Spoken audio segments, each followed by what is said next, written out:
This is the sound of your ride home with Dad after he caught you vaping.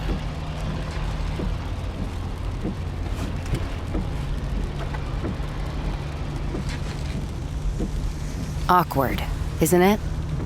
Most vapes contain seriously addictive levels of nicotine and disappointment. Know the real cost of vapes. Brought to you by the FDA. Hola, amigos. This is Billy Sheehan. You're listening to me right here on my weekly mixtape with my dear friend, Brian Kohlberg.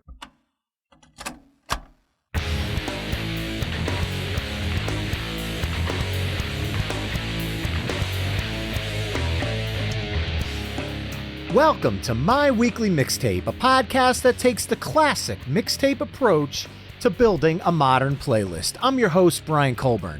Joining me once again on the show is one of my favorite bass players to ever grace the stage, and that's the one and only Mr. Billy Sheehan. Billy, thank you so much for joining me again to talk music, my friend.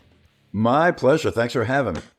Well, the last time you were on was all the way back on episode 13, where we dove into songs from throughout your discography, including your time with David Lee Roth, Niacin, the Winery Dogs, Talus, Sons of Apollo.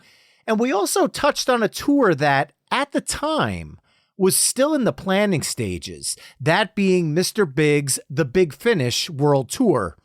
How quickly time flies as that tour has officially completed its run, but with that, the band is celebrating the tour with a new release, The Big Finish Live, which serves as a triumphant victory lap, if you will, for the band.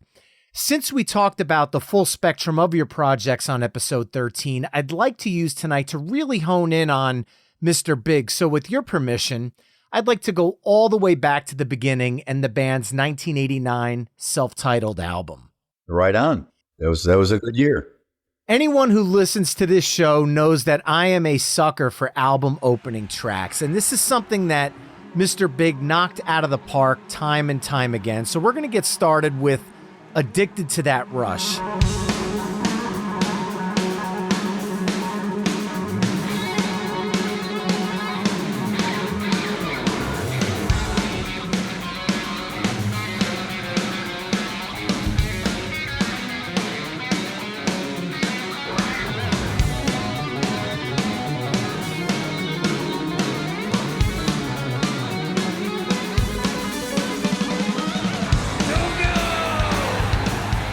The introduction to this track is such a musical, well, for lack of a better word, rush. Could you walk me through the writing process for that song between you, Paul Gilbert, and the late, great Pat Torpey? Well, very kind of you to say all those complimentary things. Thank you very, very much. I write a lot, and in writing, I keep notes and of ideas for lyrics and ideas for songs. And now I got with my iPhone in the modern day, if I have an idea, I'll set it up, selfie video, play to the iPhone, explain. And then when the chorus comes, we do this. And it makes it easy to write with that. But back in the day, we wrote everything down on paper. And I used to just write titles. It sounds like a song title. So Addicted to That Rush was a title that I'd had for years. No song, but just the idea of being addicted to a particular exciting thing. And so when Mr. Big came around, I had an idea for that to become a song. And we wanted to enhance it with a little bit of a musical intro, basically a boogie, fast boogie kind of a beat. And I did this hammer on this double. Where I hit it. You can get going really fast, but it's easy to do because you're using two fingers to do it. So it's not that tough. And then a lick.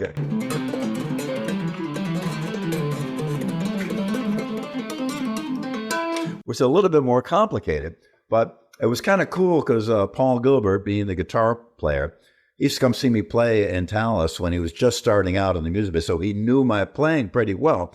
So we kind of had a little bit of a parallel on how we were players, and that at some point he was kind of walking next to me, if you will, musically. and then has since gone on to greatness, in my humble opinion. And so we spoke the same language. And so when I was kind of showing him the thing, he knew exactly what I meant. When he'd show me a thing, I knew what he meant. And so it came together really, really nice. Pat Torpey, as a drummer, Pat and I had a great parallel without ever having known each other. We kind of lived the same life. You know, he came from Cleveland. I came from Buffalo. We both ended up in L.A. We both played copy bands for years and years. So if I told him Robin Trower, Day of the Eagle, I got it. Jimi Hendrix, whatever, he knows it. Beatles, all of them. Stones, all of them. So we had a great language of that. So he just came up with a right beat at the right time, and we were off. And I did the lyrics for it, and that was Addicted to That Rush. Wow. Well, sticking with the self-titled album, I've learned over the years through my musical nerdum that the song Wind Me Up is actually a nod to Roy Orbison's Oh Pretty Woman, only played backwards. Yeah.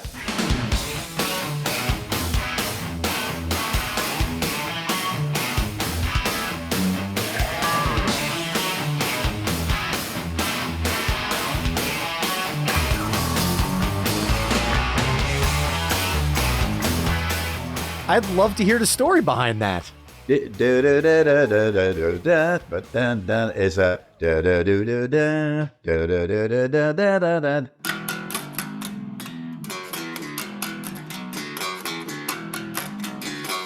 backwards. That's Wind Me Up. So that was Paul's idea. Paul's always has an interesting way to come up with an idea, a thing, or a song, or change it.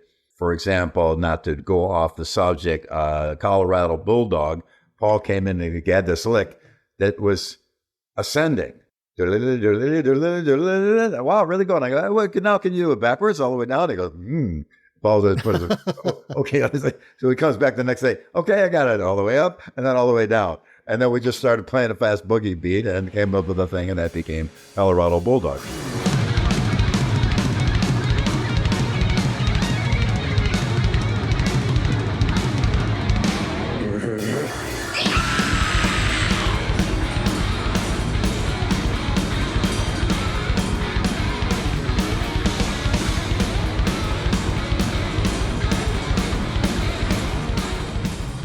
So the Wind Me Up was it's kind of it's an interesting way sometimes to get an idea. So you hear a lick or something that you know, but hear it backwards or in an odd way or in a minor key or some way different, and it can inspire you to move around. They say good writers write, but great writers steal. Now this wasn't theft, but if you listen to songs now, I follow an Instagram page where a guy points to different songs on the screen, and they're the same song, modern song. And there's a lot of that has gone on through the years. And for me, I always give credit when I get inspired by a particular song. Addicted to That Rush, by the way, it was definitely ZZ Top. You know, it's heard it on the X kind of a beat. Oh, yeah. Definitely. So much of Van Halen, Hot for Teacher, so that was all ZZ Top. You know, it was, they were the influence of so many bands. But so to get your influence from another band or another song or another artist is not uncommon at all. David Bowie, Life on Mars, is My Way. Basically the same chords. He loved those chords. And basically, if you listen to Life on Mars by David Bowie, it takes a lot from the song My Way, and it was intentional. It pays tribute to it. And I don't think he hid that as a secret or anything. So the fact that Wind Me Up was Pretty Woman backwards, we told people that right away. We didn't try to hide it because it's not a violation of publishing rules where we would owe them because it's backwards. So we're off the hook on that. But it's also such a great line. Even backwards, it's pretty cool. So I absolutely love the track. And when I found that out, I had to listen to it and go, wait a minute, that's right. Unbelievable. Absolutely unbelievable. Well, you brought up Colorado Bulldog, which was the opening track to 1993's Bump Ahead. We talked about Addicted to That Rush from the 1989 self-titled album. We might as well dive into the opening track on the band's 1991 smash album, Lean Into It, and that is Daddy, Brother, Lover, Little Boy, the Electric Drill Song.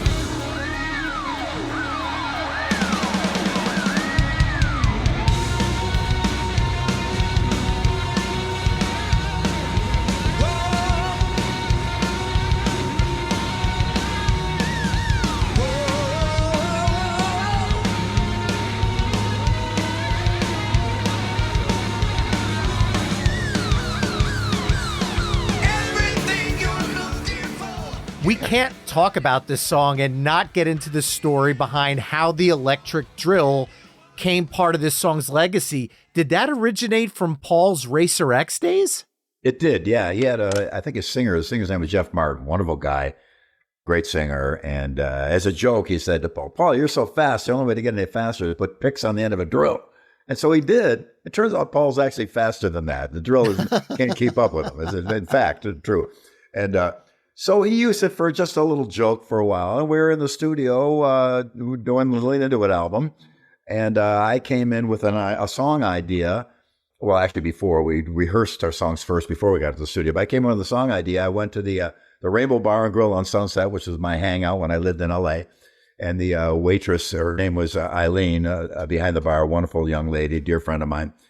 And I'd go there, and it would be early in the night, not many people, and I'd have a drink, and we're talking and hanging out there. And I said, wait, you got a pen and a napkin or something to write on? You go, sure. So I wrote down Daddy, Brother, Lover, Little Boy. That was the idea for it. Again, there's a song title, and then the song wrote itself after that.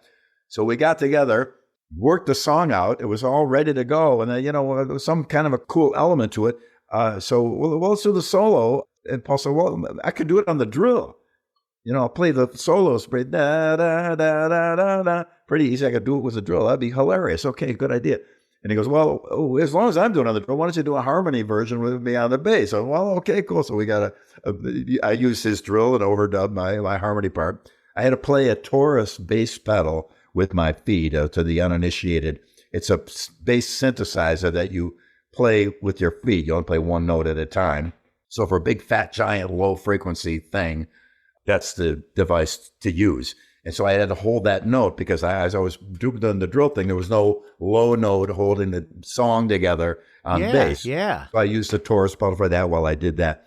Then we also used it at the beginning of the, a little noise, because we noticed that the flaw of using the drill is when you're holding it close to these pickups, the electric pickups, and it's spinning, it makes a huge interference. Now, later on, Ed Van Halen took an electric screwdriver, put it next to his pickup. He didn't touch the string with the screwdriver, but just by playing it, we get the sound of the drill spinning because it creates a lot of electromagnetic interference, and the pickup picks that up. So we used a little bit of that noise at the very beginning. And then another little innovation, we took Paul's opening guitar chord and had him hit it real hard with a big... And while he held it, two other guys grabbed the tuning pegs and tuned them all down as it's still ringing. So when you played it backwards, you hear all these things go, and that's on the chord.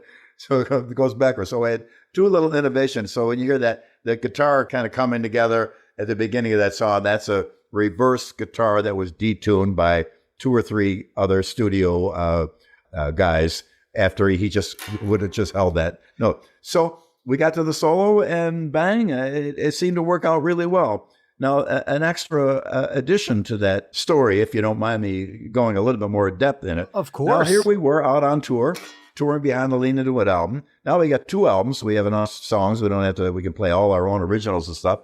And we had an amazing manager. His name was Herbie Herbert. Without him, Mr. Big would have never happened. He was the man. He's just one of the most iconic and influential founding fathers of the music business as we know it today. He was the guy who said, why don't we sell T-shirts at the show with the band's name on them? Now, you think, well, merch, I guess when I went to see the Beatles, they had Beatles shirts. No, I didn't. When I went to see Hendrix, there are no Hendrix shirts. And now one of the biggest, probably the most lucrative part of the music business at this point is merchandising. And Herbie was the guy who said that. So anyway, Herbie was quite an amazing guy. And unknown to us, he contacted the Makita Power Tool Company in Japan. And because To Be With You was becoming a hit, and things were blowing up, and things were looking really good. And he asked them if they have ever had anyone endorse their products. No, they're a power tool company. What would they do with that? And so he flew two executives from Makita to his office in San Francisco, brought his own translator and lawyer, explained to these gentlemen what endorsements were and how they worked, and what artists did what for what companies and stuff. and quite a speech that he gave these guys. And he asked the translator, "Are they ready for the punchline?" And they go, "Yeah." So he said, "We'd like to find out if you would like Mr. Big to endorse Makita Power Tools." And they looked at each other and looked at him and goes, "Yes." Great. Now they said, "How much?" And Herbie replied, $1 million. Whoa. And they said, "Yes." Wow. Why? This is the greatness of Herbie Herbert. And sure enough, we got an endorsement deal with the Makita Power Tool Company. So we got new drills, and they were amazing to us. It wasn't like $1 million in cash; it was $1 million deal. Half of it went to tour support. We took some profit for ourselves, and Herbie took his well-deserved commission from that as well. But they were fantastic to us, and my workshop is jammed with Makita Power Tools. I'm a loyalist to them for all time as a result. And then they re-upped the deal later on. When that deal ran out, they did it again. And our Makita Power Tools have never failed us in the song "Daddy, Brother, Lover, Little Boy." They've been there for us reliably through the years. And as another side note, I apologize. At the end of the first term of our endorsement deal, they sent us the catalog and said, "If you guys want anything, let us know and pick something out." So Pat Torrey got a miter saw because he was doing some crown molding. So he had a good, like some kind of miter saw thing. I don't remember what Eric got, but Paul got his dad a couple of electric screwdrivers. And I felt bad about it because down at the end of the catalog was their generators. But geez, they're expensive. So I felt stupid to answer. I go, "Is it possible to get one of the generators?" I go, sure. So everybody got their thing, and nothing showed up in my house. So now they probably said, "That's cool." I was way overreaching to get that. Unknown to me, it took them longer to ship it. So sure enough, this huge crate shows up at my house, and it's a Makita generator. And so I had it in my garage. It's still in the crate for the '94 quake in LA. Wow. Bang. I was out of town. Went out to get something to eat late at night, walked in my house at 4 a.m. and it hit. I was airborne inside my home, and everything got smashed to pieces. And I live in a building with 7 units, and we're all dear friends. So we all got together. We all shut off the gas and went around the thing. And, the panic. People were killed in that quake. Our building held up really well, and we got through the day and figuring things out. Nighttime's starting to come, and there's no power anywhere. And one of them goes, "Geez, what are we going to do? Nighttime's coming. We got no power." And I go, "I got a generator in my garage." So we took a tube and siphoned gas out of a car, put it in the generator. The first pull, we're the only, in the blacked out LA, there's one little dot in Sherman Oaks, which is our condo, because we were the only people that had light for miles around. So again, thank you to the Makita Power Tool Company for our safety and comfort. That is amazing. Now, I have to stick with Lean Into This and pivot a little bit away from Makita for this next question, but also go back to something we talked about earlier, which was Addicted to That Rush, because on the Lean Into It album, and this question actually comes from 14-year-old Brian, because I had the CD in 1991 listening to it, and there's a track on the album, CDFF, Lucky This Time, which, is short for compact disc fast forward speed, thus CDFF. Yep. 14-year-old Brian would love to know whose idea that was to start Lucky This Time with that moment, because I'll be honest, I thought my CD player was on the fritz when I'm listening to it. It took me a few listens to figure out, oh my God, that's supposed to be here.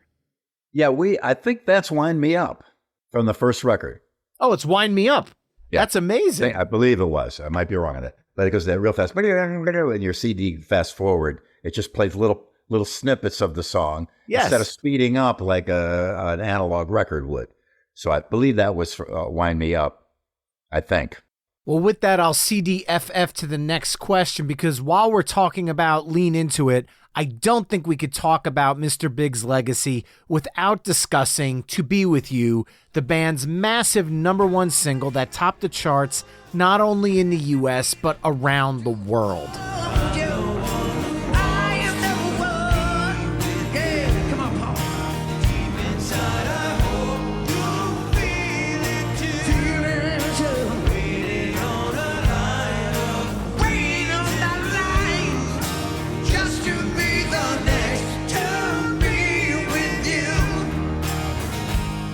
Is it true that the band never intended for this to even be a single? Yeah, we put it last on the record. If we would have known it was a hit, we would have led with it. Would have been the first song on the record. It would have saved us a lot of time. And because we toured forever, and we were about to end tour and go home and start thinking about the next record when To Be With You hit.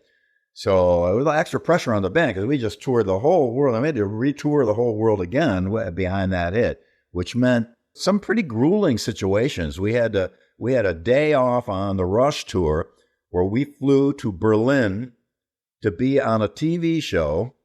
It was a variety show. It wasn't just for entertainment. And they had two other guests. One was a guest who was raising money for the Afghan victims of landmines. Terrible, sad situation. People that, walking through areas where there was fighting before and their legs blown off or they're killed. And so it was quite a sad situation.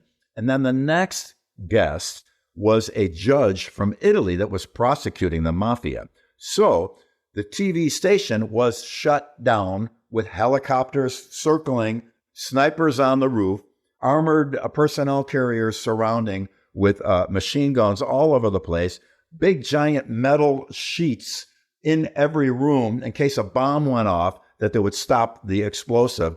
And once we got in there, we couldn't leave the building. So we couldn't go back and take a nap or anything like that. So we were in there and, the Afghan war landmine victims. Okay, the next segment, the guy talking about prosecuting the mafia, and it was somber and difficult. And, there's nobody could leave the building once they were in it, including the audience, and machine gun guys and snipers and helicopters. Unbelievable. Okay, and now, Mr. Big. It was kind of fun. So we went out and just did, I think, a lip sync version of To Be With You. Curtain comes down back to the airport, fly back and to Atlanta to pick the Rush tour back up. So we were zombies. And that, as another aside, that's the show that Paul got the drill caught in his hair because he had the drill, and what he meant to do to the audience is like, do this, I can't hear you. So but he still had the drill in his hand. So he held his hand up and just sucked in and he couldn't let go of it. And his guitar was feeding back. So I ran over to him on stage and get behind my amp. And he ran back there and I did a quick emergency bass solo while I'm looking over. He came back out. Now, when he was back there, the crew guy that had a scissors, he goes, no, don't cut my hair. Just put it in reverse. And this is while the noise is going and the crowd is screaming and roaring. Put it in reverse and hit the trigger. So they did, and it went back the other way. I totally locked in there again. So we managed to get the bit out of the drill and get it out of there, and it came back. And the next day, Rush put power tools all over the stage, just as a comedy thing. So that's a B-side. Now, how did we get here? The original question was... the original question was, was it true that the band never intended for this to be a single? Yes. How did the song get to the level it did, #1 all over the world? Another backstory, I apologize, I'll do it quickly. Atlantic Records hated the Lean Into It album. They Really? hated the record. They did not want to release it. They weren't going to release it. Our manager had to fly to New York to talk with the president of Atlantic Records, and our manager was a powerful guy at the time, one of the most powerful guys in the biz. And they had to call security when he was in the office of the president because there was so much screaming and pounding and smashing that it wasn't a physical fight, but screaming, yelling. And also finally Atlantic agreed to release the record, but they said, we're going to what they call sandbag it. In other words, so put it out. Screw you guys. You're on your own. We don't care what happens to it. We're not going to promote it. We're not going to do anything in it. We're not going to do any marketing. We're not going to do anything. GTFO. And that's the end of it. So Herbie knew a guy, I believe by the name of Jeff McCluskey. He was the most famous FM radio promotion guy in the country. He was the man, and Jeff was Herbie's friend. And so Herbie contacted Jeff and said, here's the situation. So we need some help on this record, blah, blah, blah. We had no record company backing us up. So Herbie found some guys to do it. And sure enough, the record came out. I think we did 2 or 3 singles first, and nothing quite happened. And then a guy named John Terry in Lincoln, Nebraska began playing it. And it began to get action. It got phones. People were calling up, "Who is the band?" Oh, and all the people are also calling in to request it, all on its own. No record company help, no nothing. And then it started to act at retail. So there's the three things you need: you request, retail, and response calls. People calling in asking who it is. The metrics that they judge whether a record's doing well or not. And it was doing great. It started to shoot up. Things are going. It's reacting at retail. People are requesting it. It's looking really good. So Atlantic Records didn't believe it. They thought we made it up. They thought we had friends in Lincoln, Nebraska that we paid money to go on to the store and buy it. I swear to God, they thought that. So much so they flew a guy to Lincoln, Nebraska to see if it was even true. They didn't believe it.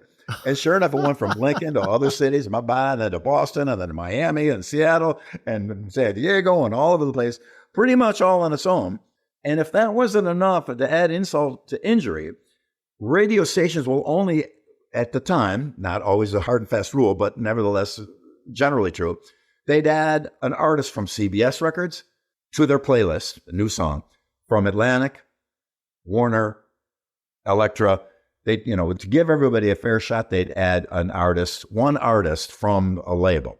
So when they added Mr. Big, Atlantic would call the radio station, no, don't add the Mr. Big. We got a Phil Collins record we're working it. No. But they say, hey, it's working for us. We're going to add it. So Atlantic even tried to stop it as it was going. And in the end, we got up into the top 20. We thought, wow, this is as high as this is going to go. But that's amazing. Then in the top 10. And then we had Prince and Michael Jackson both had a single that was probably going to go to number one. Right Said Fred with I'm Too Sexy for My Shirt was the number one song. And out of nowhere, Mr. Big popped into the number one for 3 weeks. And our minds were completely blown. And it went number one actually in 14 countries around the world. Right now it's at over 100 million views on YouTube and all that was great. So the addition to my story that's way too long, and I apologize for it, and any of you that are sleeping out there, I apologize, we had a meeting with Atlantic Records prior to the next record.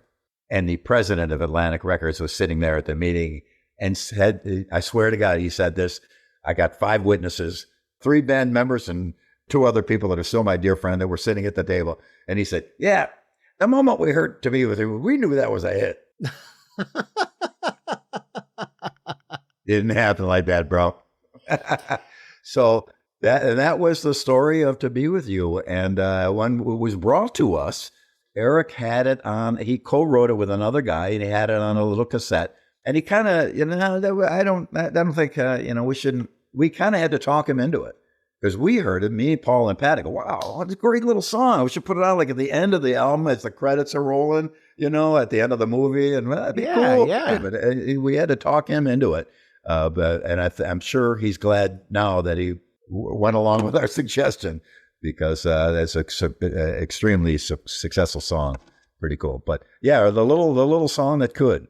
Yeah, not to dive a little deeper into this Atlantic Records thing, but there was, if I remember correctly, a very successful music video that was also airing on MTV that contributed to this song's success. I've read that this video had a quote unquote shoestring budget. Shoestring. Yeah, less than a shoestring. What kind of shoestrings are we talking about here?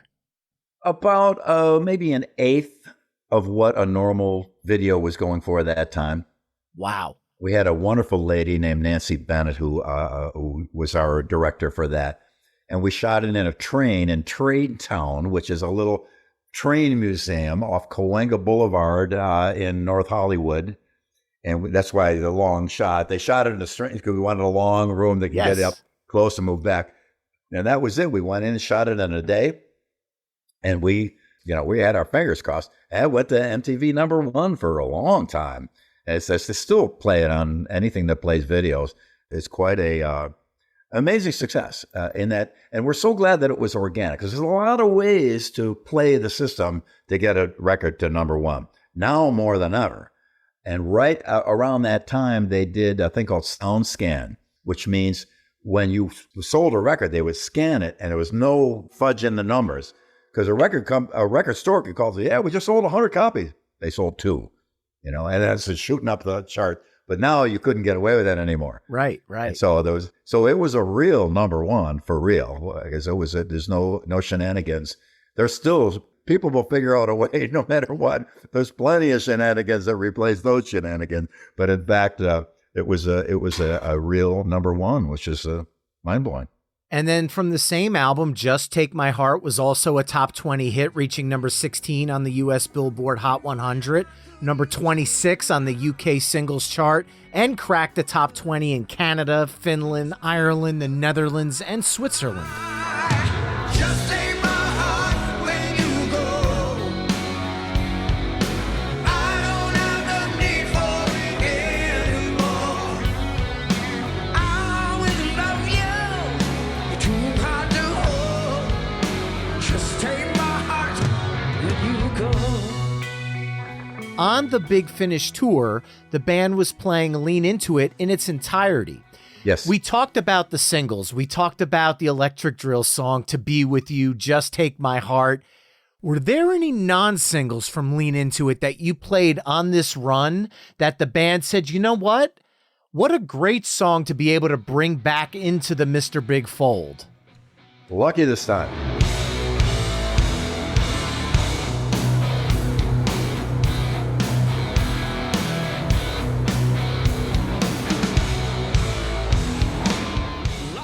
What a great song. I really love that song. And Never Say Never was another good one, too.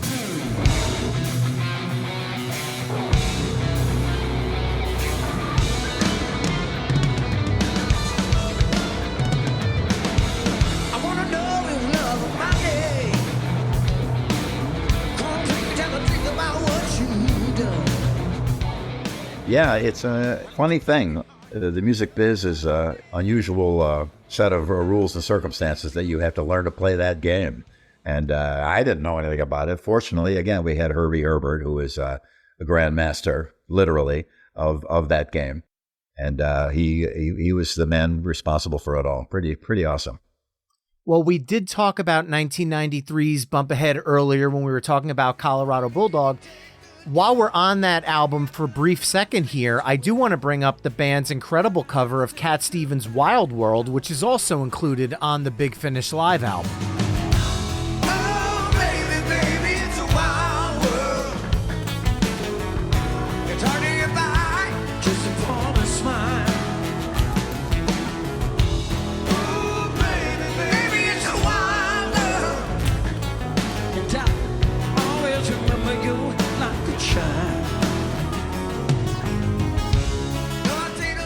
I've always been a huge fan of cover songs, and I talk about them all the time on this show. I'd love to know the mindset behind what Mr. Big as a band was thinking, putting their stamp on an already iconic song.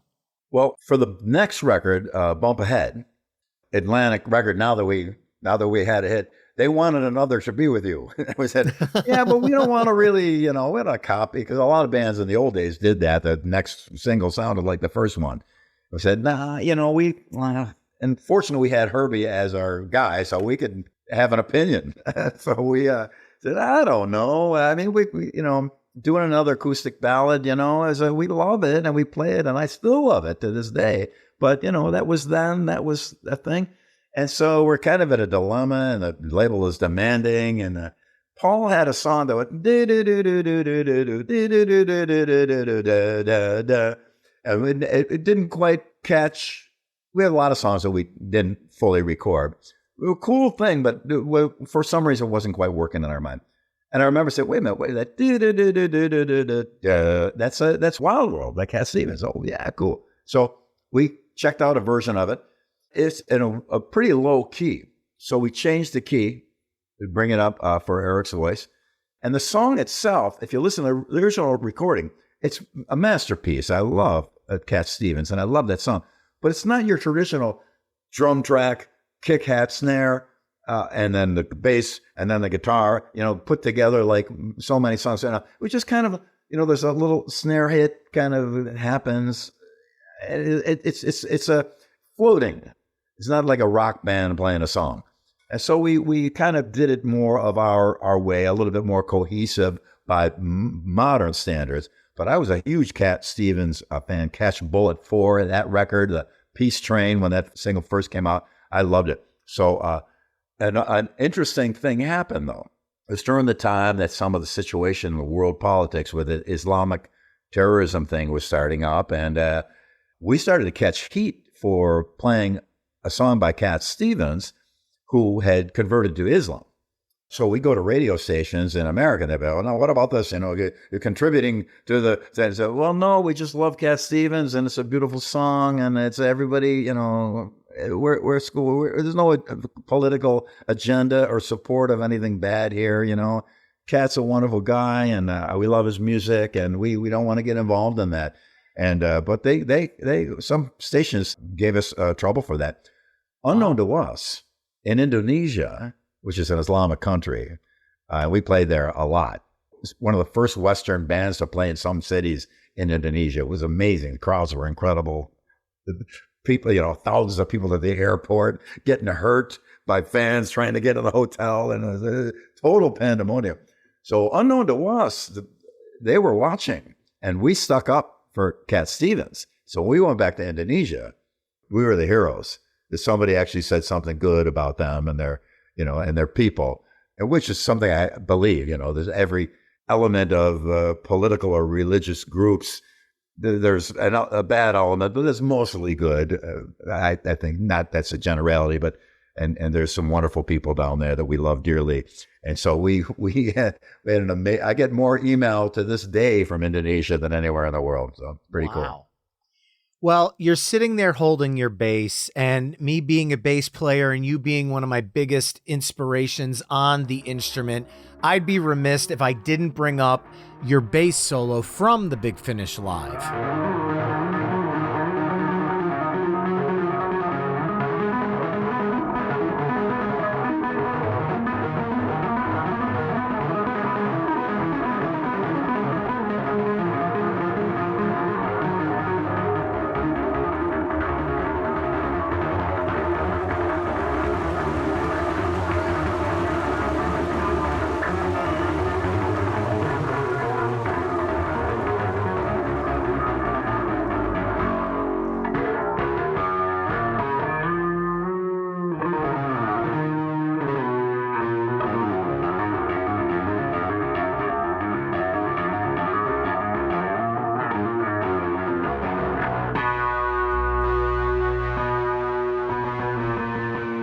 Is this track something you composed specifically in advance for the tour, or is your bass solo a different experience each and every evening? Because to me, it sounds like you're bringing this dynamic, I almost want to call it cinematic approach to a bass solo. And I'd just like to get inside your head, because having seen it live, I'm at a loss for words. And as a guy who talks on a podcast, that doesn't happen very often. Well, that's very, very kind of you. No, I kind of just let nature take its course. There's some parts that I'll do that same part, but it's never the same really. It's different night to night. And it came from years ago. We got the name of the band from the song Mr. Big by Free. So Mr. Big, yeah, better watch out. And don't you hang around me now. For you, I will dig a great big hole in the ground. We used to play that song in Tallis in the old days. So we're at the Poorhouse West in Hamburg, New York in the early 70s, and playing that song. And there's an extended jam in the middle where the bass player for Free, Andy Frazier, amazing player, does a bass solo with the band playing. And so I would always do a little thing there because I loved Andy Frazier, and it was a chance for me to do my little shtick. And one night I said to the band, wait, what if you guys just stop? And I'll just go off, and then I'll cue you to come back in. Okay. So that night, they just stopped, and I went, did my squiggly bits and all that. And they loved it because they got a chance to go get a beer and talk to some girls while I left there sweating away, and come back 2, 3, 4, and come back into the song again. And so I started doing it on a regular basis. Then I thought, I'm kind of getting, kind of tired of it, so I'll stop. And then people say, wait, what happened to the bass solo? Where's the bass solo? And I kind of, they demanded in a comedy way. So I went back to doing it. And so doing a bass solo every night, even when you're not inspired or there's 10 people there, forces you to dig really deep and come up with a lot of ideas and ways to make it interesting. And we were playing clubs with people dancing and a solo thing. Generally, that would be, so I had to make it entertaining to people who normally wouldn't listen to a thing like that. And that was a great stress on me to force me to come up with ways to make it entertaining to non-bass players and non-musicians to some degree.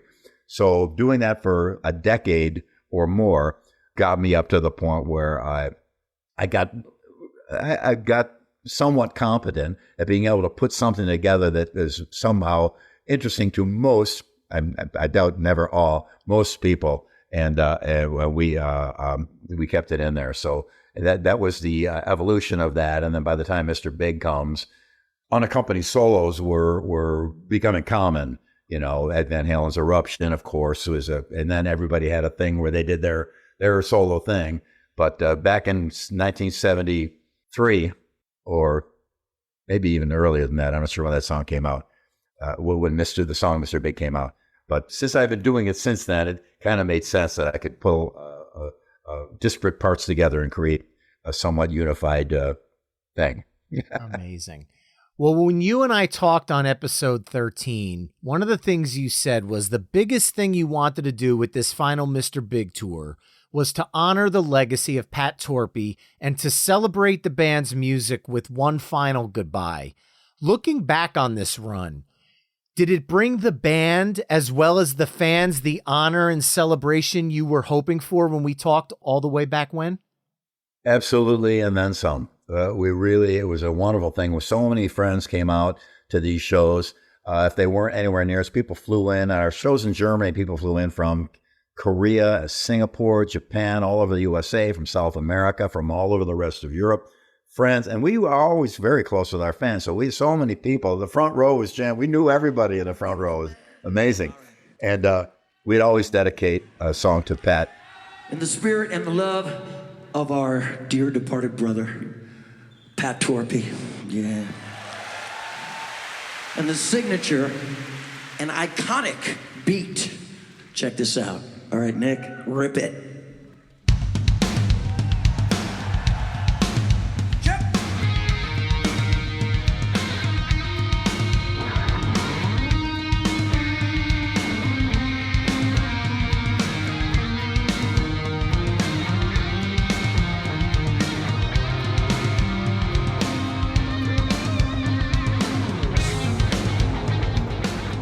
Take Cover, which is this great drum beat that he did, and Nick DiVirgilio.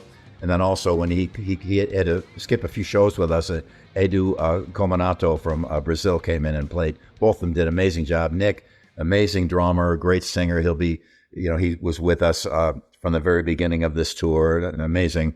And we start that song, and it would always be a dedication to the memory of Pat Torpey. And I think we did it right by him. And he was always on our minds and always within the conversation talking about Pat and what happened here and there and all the things we remembered about him. And Nick did such a great job of the finesse and nuance that was a lot of Pat's playing. It's hard to duplicate. It's like a fingerprint or DNA or the iris of your eye. It's a unique thing for every drummer. And he was really great. He brought his own style to it as well. But still, he paid a great tribute to Pat, and we pay him a great honor. And the gentleman from Brazil, also Edu, they did a great job of that. So I think we did it right to give Pat the honor that he so surely deserved for his awesomeness and how touched so many people were who knew him. Truly wonderful, great guy. And we paid the proper tribute. Well, with the Mr. Big chapter officially closed, what's next for Billy Sheehan, musically speaking? I've got about 3 or 4 configurations of players that I'm talking with and discussing a couple things with. A couple of offers from some bands that I'm thinking about. But I live to play live, and I play live to live. So I'm going to play until they wheel me out, and then some. Until they roll me out on my back, and I got the bass in there. I was like, keep playing forever. I always want to play. It's so essential to me. So I don't know yet, but hopefully I'll be out touring again by next summer. Well, Billy, for the second time I get to say this to you, this has been an absolute honor. I'm so glad our musical paths were able to cross again. Thank you so much for joining me on My Weekly Mixtape. Thank you very, very much for having me, and I hope I see you around somewhere somehow. And to all those listening today, I'd like to thank you and let you know that you can find My Weekly Mixtape on almost all the social media haunts at My Weekly Mixtape. You can also head to myweeklymixtape.com to check out the full catalog of My Weekly Mixtape episodes. And if you like what you're hearing on the show, you can help me out by either telling a friend, leaving the show a 5-star review wherever you're tuning in, or becoming a Patreon mixtaper at patreon.com/My Weekly Mixtape. There you can enjoy ad-free episodes of the show, chime in on upcoming topics, become a future guest, and so much more. That's all for this week. Thanks again for listening, and until next time, enjoy the tunes.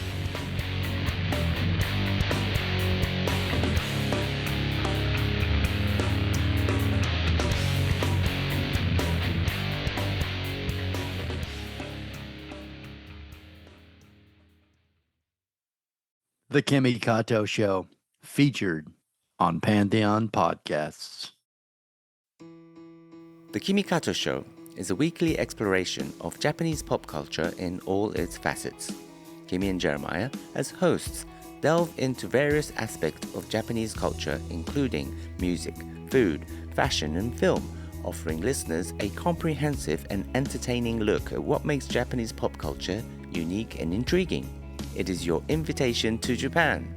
Hey everybody, I'm Dan. I'm Doug. We're in the band Hoobastank. Hi, I'm Takato Miyake, working for Suntory Global Spirits. Hello, I'm Sincere from Ryusenke. Hello guys, this is Masata Kumi. This is Chris Hart.